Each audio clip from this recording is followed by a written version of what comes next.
안녕하세요. 정보가 세상을 바꾼다 인포뱅크입니다. 이번에 전해드릴 내용은 전자생태계 무너진 중국, 휴레패커드 PC 생산 중국 대신 태국, 멕시코로에 대해서 한번 알아보도록 하겠습니다. 여러분의 구독, 좋아요, 그리고 필요하시면 알람 설정까지 부탁드리겠습니다. 지금 중국을 먹여 살리고 있는 게 전자업계라고 지금 얘기가 나오고 있죠. 특히 반도체 부분에서 문제가 생기기 시작하면서 전자업계가 균열이 가기 시작한다 라는 그런 이야기가 나오고 있고, 그래서 중국의 전자업계 생태계가 무너지고 있다라는 말이 나오고 있습니다. 그것은 바로 세계 PC 업계를 이끄는 휴레패커드가 탈중을 선택한다라는 말이 나오기 때문이죠. 휴레패커드는 중국 대신 태국과 멕시코에서 PC 전체를 다 넘긴 게 아니라 중국 플러스 원을 선택하면서 여기서 생산하기로 한 것입니다. 대부분의 업계 관계자들은 휴레패커드가 탈중을 하기 어려울 것으로 예상을 했지만 보기 좋게 그 의견이 박살이 난 것입니다. 그것은 바로 미중 반도체 갈등, 여기에 관세 문제가 있기 때문이죠. 특히 미중 간의 갈등이 극에 달한 상황에서 중국의 선택의 폭이 좁아졌기 때문입니다. 자, 그래서 지금 이런 말이 나오고 있죠.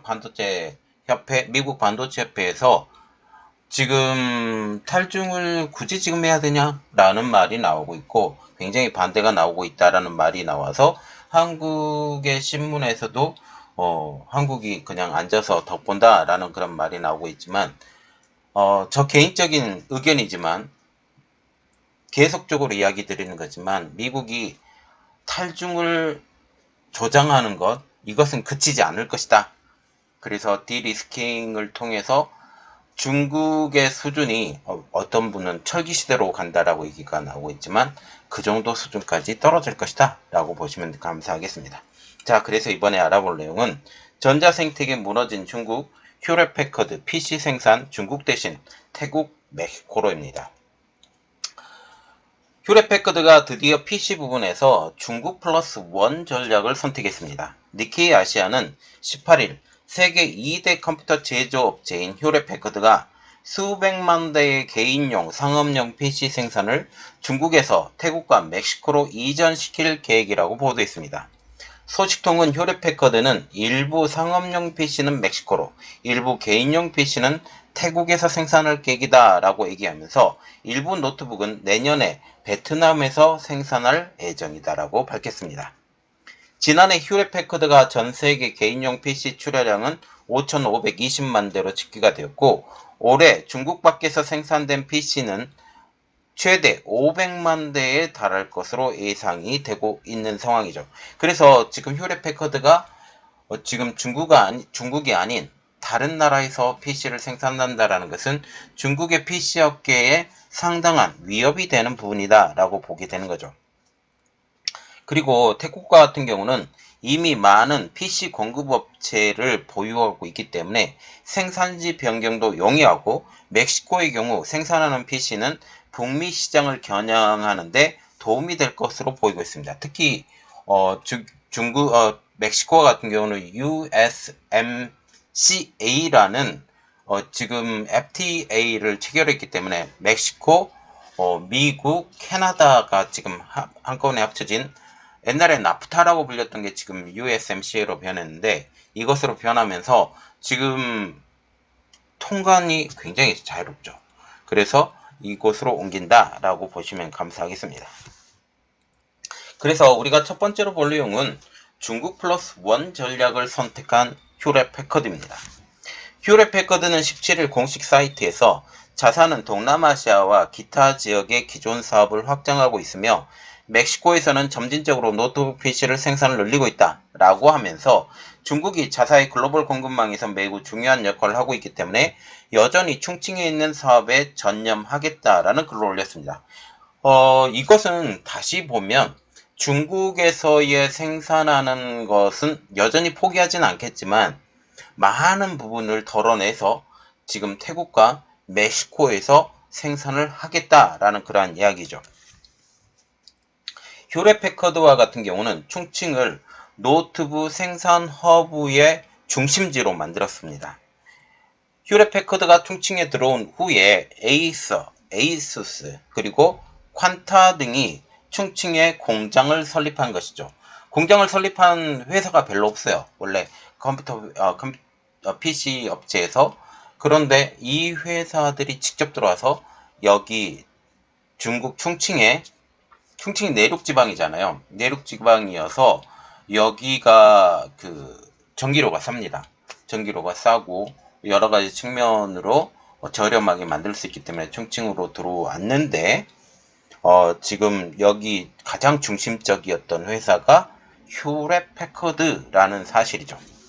현재 충칭은 중국의 최대 개인 PC 수출 지역이기도 하죠. 충칭의 노트북 생산 허브를 만들었다 할 수 있는 HP의 탈중은 다른 업체들의 연쇄 이탈로 일어날 수 있다라는 측면입니다. 특히 충칭을 지금 허브로 만들었던 것이 일대로를 통해서 철도 자체가 충칭을 거쳐서 유럽으로 빠져나갈 수 있기 때문입니다. 그리고 지금 이런 측면도 볼 수 있어요. 빨라지는 PC 업계의 탈중. 그 대표적인 주자가 바로 델입니다. 휴렛 패커드의 탈중에 대해서 많은 전문가들은 예상하지 못했습니다.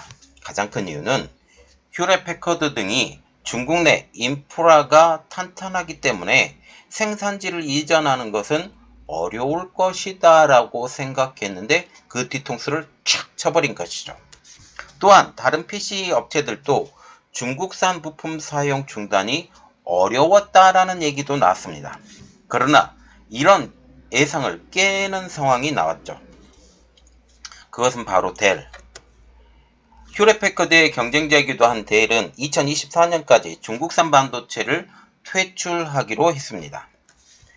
PC 업계 3위인 델은 중국 업체가 만든 반도체뿐만 아니라 제3국 업체, 그래서 한국의 SK하이닉스나 삼성전자가 만든 소유의 중국 소재 공장에서 만들어지는 반도체도 사용하지 않겠다라고 선언한 것입니다. 그래서 외국 업체가 만들었어도, 그리고 중국 업체가 만들었어도 중국 내에서 만들어지면 우리는 그걸 전혀 쓰지 않을 거야 라고 선언을 한 것이죠. 이와 동시에 중국제 전자부품 사용량도 대폭 삭감시켰습니다. 소식통은 델은 휴렛 패커드보다 일찍 다각화 계획을 추진했다라고 하면서 올해 델이 생산하는 노트북 중 최소 20%는 베트남에서 생산될 것이다라고 밝혔습니다. 또 애플은 올해부터 베트남에서 맥북을 생산하기 시작했고 이는 맥북이 처음으로 중국 밖에서 생산하는 것입니다 라고 지금 말이 나오고 있죠. 그래서 많은 PC 업계 그리고 맥북과 같은 이러한 것들을 다 이제 탈중을 하기 시작했다. 물론 100% 탈중은 아니지만 많은 부분에 탈중을 하기 시작하면서 미국의 견제에 대해서도 또 자유로워지고 장기적으로는 탈중을 차근차근적으로 준비하는 과정이 있다라고 보시면 될 것 같습니다. 그러면 우리가 봐야 되는 것은 PC 업체들이 왜 중국 플러스 원, 그래서 사업의 다각화를 하고 있는지 알아보도록 하겠습니다. 그것은 바로 강력한 미국의 견제 때문이죠. 미국은 중국에서 만들어지는 물품 일부에 대한 고율 관세를 폐지하지 않기로 결정했죠. 여기에 반도체 장비 제재는 중국 기업은 물론 중국 내 외국 기업들도 가리지 않고 있습니다. 한국 전자업체인 삼성전자와 SK하이닉스도 예외는 아니고 TSMC도 여전히 예외는 아닌 상황이죠. 지금은 유예를 받아 반도체 장비 및 소재를 공급받고 있다고는 하지만 그 공급이 언제 끊어질지도 모르는 상황입니다. 특히 반도체는 첨단 분야에 속하며 산업의 쌀로 불리고 있기 때문에 이 반도체 부분에 대한 중국의 제재, 이것은 여전히 계속될 것으로 보인다는 사실이죠.